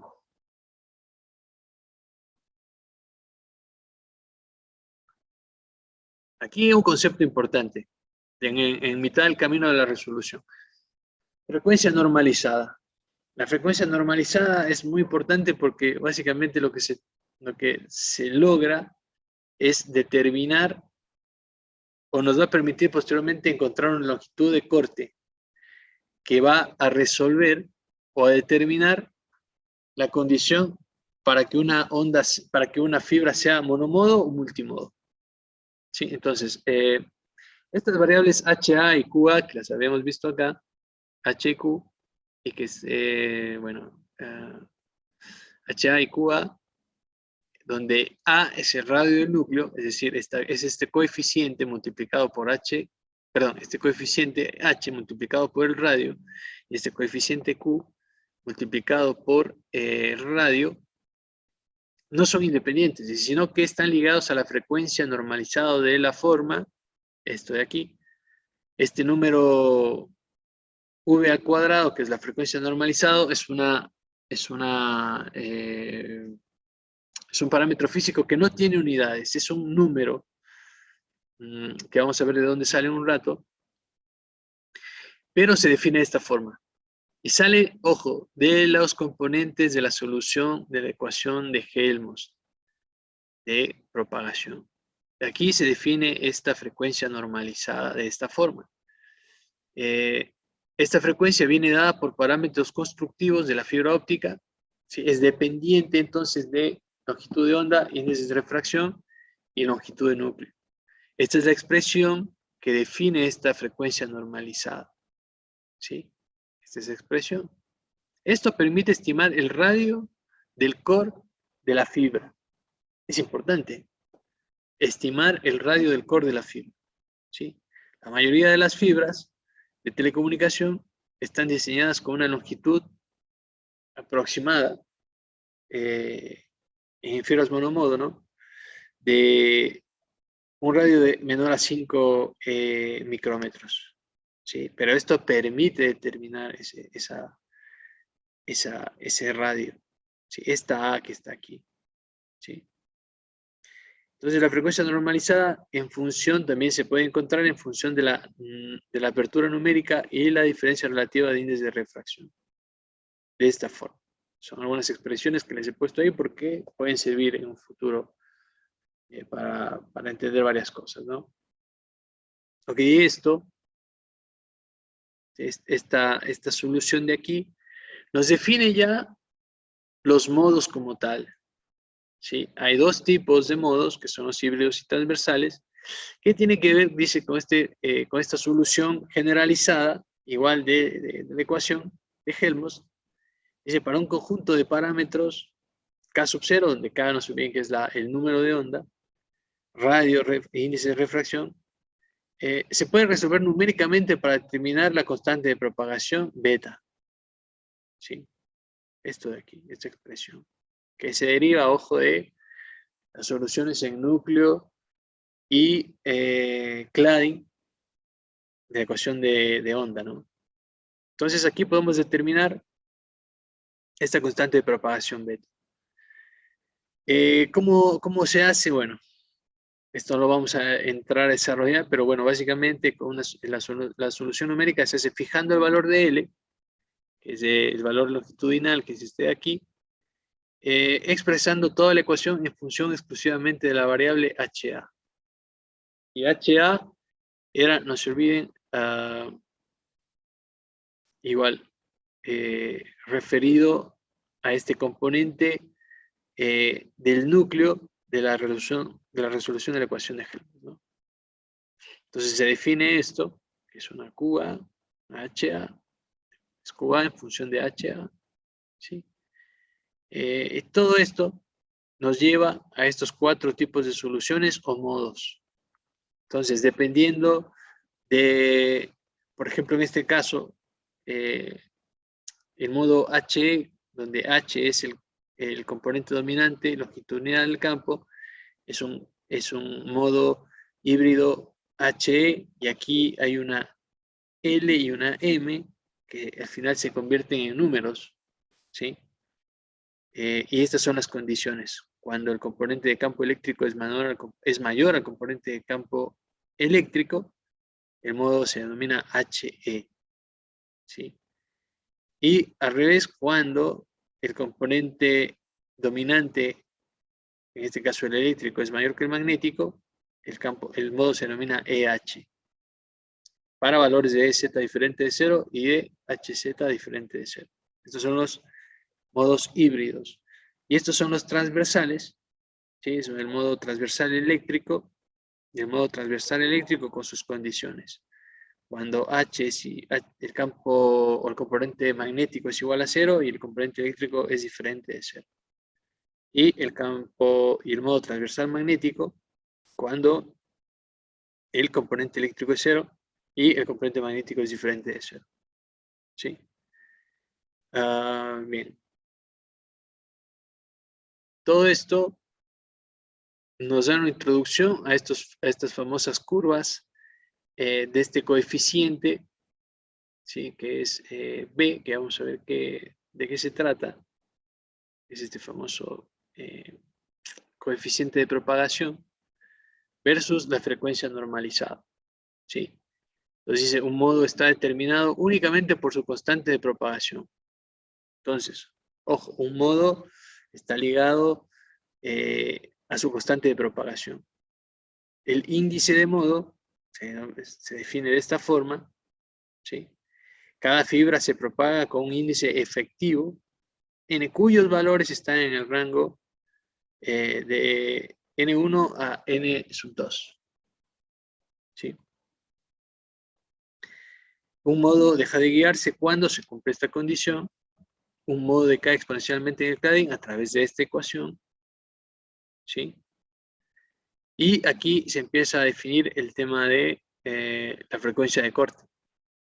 Hay dos condiciones en función del índice de modo, ¿sí? Y la pérdida exponencial también. El modo se denomina modo de corte, ¿sí? Cuando Q es igual a 0 y N es, el índice de modo es igual al índice de refracción. ¿Qué es la frecuencia de corte? Es importante. Es el valor de la frecuencia normalizada en la cual se da el intercambio o la variante entre fibra monomodo y fibra multimodo, ¿sí? Entonces, bueno, aquí definimos esta constante de propagación en función, miren, de índice de modo y los índices de refracción. Y este valor está entre 0 y 1, es un valor normalizado. Igual, resolviendo esta ecuación, ¿sí? Para un campo, para un dato determinado, tenemos aquí lo siguiente. Esta gráfica nos muestra la frecuencia normalizada en el eje horizontal, valores de frecuencia normalizada, y la constante de propagación que está entre 0 y 1, como los habíamos dicho, entre 0 y 1. Acá tenemos que esta constante de propagación, cuando hablamos del núcleo, es cercana a 1, y cuando hablamos de cladding o de cubierta, es cercana a 0. ¿Sí? Constante por n-1 y constante por n-2. Ahora bien, dice, un valor grande de la frecuencia normalizada soporta muchos modos. Entonces aquí, cuando hablamos de soporta muchos modos, automáticamente estamos hablando, o entenderíamos que estamos hablando de una fibra multimodo. ¿Sí? En esta parte de aquí, para valores, por ejemplo, de 5 o 6 de frecuencia normalizada, tenemos múltiples modos. ¿Sí? Igual eso se puede calcular cuál es la cantidad de modos que podemos soportar en una fibra. De esta forma, miren, el número estimado de modos en una fibra multimodo es el valor de la frecuencia normalizada para 2. Insisto, igual, esta expresión de frecuencia normalizada al cuadrado sobre 2 es una expresión que está, digamos, como simplificada o es muy elegante. Es una forma, ¿cómo se llama matemáticamente? Es una closed form en inglés de todo este comportamiento. Entonces podemos calcular ese número de modos de esta forma. Dice, para debajo de un determinado valor de V o de frecuencia normalizada, todos los modos excepto el modo HE11, que es el modo, es un modo híbrido, donde el componente dominante es el campo magnético. Este se llama el modo fundamental, ¿sí? El modo HE11. Dice, por debajo de un determinado valor de frecuencia normalizada, todos los modos excepto el modo H11 alcanzan las frecuencias de corte. Es decir, alcanzar la frecuencia de corte significa que no se propagan por la fibra. ¿Sí? Estas fibras admiten solo un modo y se denominan como fibras monomodo. Entonces, aquí viene la razón por qué se denomina una fibra monomodo. Porque únicamente se puede propagar el modo magnetoeléctrico híbrido HE11, que se conoce como modo fundamental. Y el resto entran en corte. ¿Sí? Este modo híbrido se propaga siempre. ¿Sí? Siempre va a estar presente, tanto en monomodo como en multimodo, ¿no? Este es el cálculo de la constante de propagación en función de longitud de onda, de radio, de índices de refracción, ¿sí? Esta es la expresión, y va a estar dada entre un valor, como le dije hace un rato, entre 0 y 1, ligado a esto de aquí, ¿sí? Que es el índice de refracción, la frecuencia y la velocidad de la luz. ¿Sí? ¿Cuál es ese famoso valor de la frecuencia normalizada que permite separar, digamos, entre la región monomodo y multimodo? Bueno, es 2.4 o 2.40. ¿Sí? Ese es el valor de la constante de propagación del cladding. Frecuencia de corte, bajo este valor, los modos no se propagan, ¿no? 2.4. Bien, continuando, no sé si hay alguna pregunta por aquí. Tengo malas noticias, nos quedan 5 minutos y creo que, no sé si ajustadas, vamos a terminar viendo estas diapositivas, ¿no? El resto igual quedan subidas en el ELSA, y escríbanme, en la semana escriban. En las otras diapositivas hay 2 ejercicios más, acá hay, déjenme ver, Creo que hay uno más.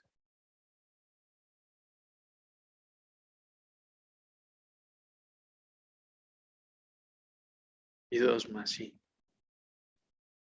Aquí están las referencias para que puedan checarlas.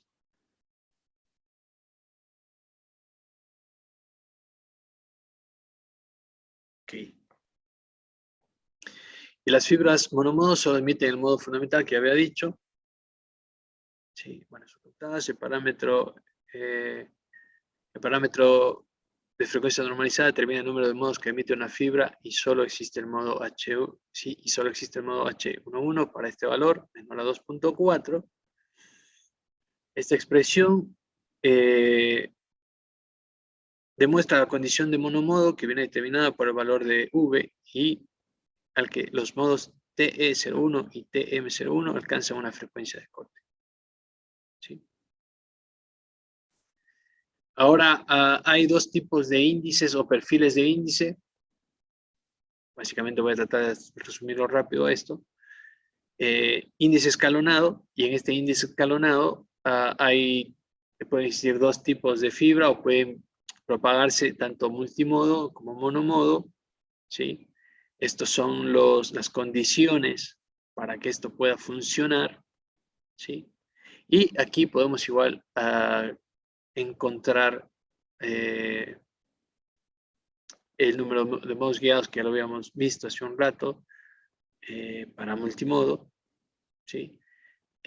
Valores referenciales del diámetro o del radio del núcleo en ambos casos, ¿sí? Obviamente acá una de las características de la fibra multimodo es que permite obtener un núcleo más grande, ¿no? Y comercialmente incluso se venden como 50 y 62.5. Y acá, en la fibra monomodo, el diámetro de campo modal relacionado al diámetro físico está entre 2 a 10 micrómetros. Estas son las condiciones, insisto, para el escalonado. Y aquí hay algo importante que tener en cuenta, es que la propagación de esta fibra, de la guía, de la luz, perdón, del haz de luz, es constante en el núcleo y un poquito ligeramente mayor en la cubierta. Porque hay un fenómeno que hay que entender, que la propagación de la luz no solo pasa en el núcleo, sino también una parte de la energía viaja por la cubierta. Sí, se propaga por la cubierta. Sí. Okay. Este es un ejercicio para que lo estudien y lo entiendan un poco más de esto. Y las fibras de índice graduado, con estas condiciones, y que hay un fenómeno interesante, aquí hay la famosa ley de alfa, que está, miren, está metida aquí en la condición para la propagación en el núcleo de fibras de índice graduado, y cuando esta alfa es igual a 2, tenemos un comportamiento parabólico, ¿sí? Que es lo que más se asemeja, digamos, a un haz gaussiano, que es una referencia dentro de las comunicaciones ópticas. Entonces, cuando este alfa es igual a 2, hablamos de un perfil parabólico y hablamos de propagación de óptica multimodo, ¿sí? Que es donde nosotros nos vamos a centrar. La propagación de este tipo de fibra se da como tenemos una variación de índices de refracción a la interna del núcleo. De esta forma, miren, es como tener que N1 es mayor a N2, N2 mayor a N3, así sucesivamente. Es decir, el índice de refracción en el núcleo va a ser mayor en el eje que en la interfaz con el núcleo, en N6, ¿sí? Va a ser mayor. Este comportamiento, obviamente, va a hacer que la luz viaje más lento aquí, más rápido acá, y que haya un balance, si se quiere. Y en cada una de estas cambios de índice de refracción se va dando el fenómeno de difracción y refracción. Y finalmente se busca igual el planteamiento de obtener refracción interna total en este tipo de fibras, ¿sí? Con índice graduado. ¿sí? Aquí se puede aplicar los dos tipos de estudios, como vimos, a teoría de rayos a través de reflexión interna total y estudio electromagnético, ¿sí? El índice de refracción decrece gradualmente desde el núcleo a la cubierta. Decrece, ¿no? Como vemos aquí, decrece. Del núcleo a la cubierta, ¿sí? ¿Qué más? Como les decía, hay un balance entre los caminos más cortos, que son los que están por la parte cercana a la interfaz. Son más cortos, pero son más lentos. Y estos obviamente, este camino es más largo, perdón, más lento. Sí, es el que está aquí, es el más corto, la línea recta es más corta, pero más lenta. Estos de acá son más largos, pero más rápidos. Y al final hay un balance entre ambos, ¿no? Las fibras de índice graduado aceptan menos luz que las correspondientes de índice escalonado con la misma delta. Esa diferencia de índice refractivo relativo. Las fibras multimodo de índice graduado presentan una dispersión intermodal, ¿sí?, mucho menor que las fibras multimodo de índice escalonado. ¿Sí? Se lo expliqué. Este es un ejercicio para que lo hagan. Y queda pendiente esto, ¿no? Algo de fibras monomodo y algo de diámetro del campo modal que tiene que ver con la diferencia entre diámetro del núcleo en una fibra monomodo y la diámetro del campo modal, que es en realidad lo que se utiliza para la propagación, ¿sí? Y que incluso comercialmente, cuando nosotros adquirimos una fibra monomodo, no tenemos un valor de diámetro físico, sino un diámetro de campo modal.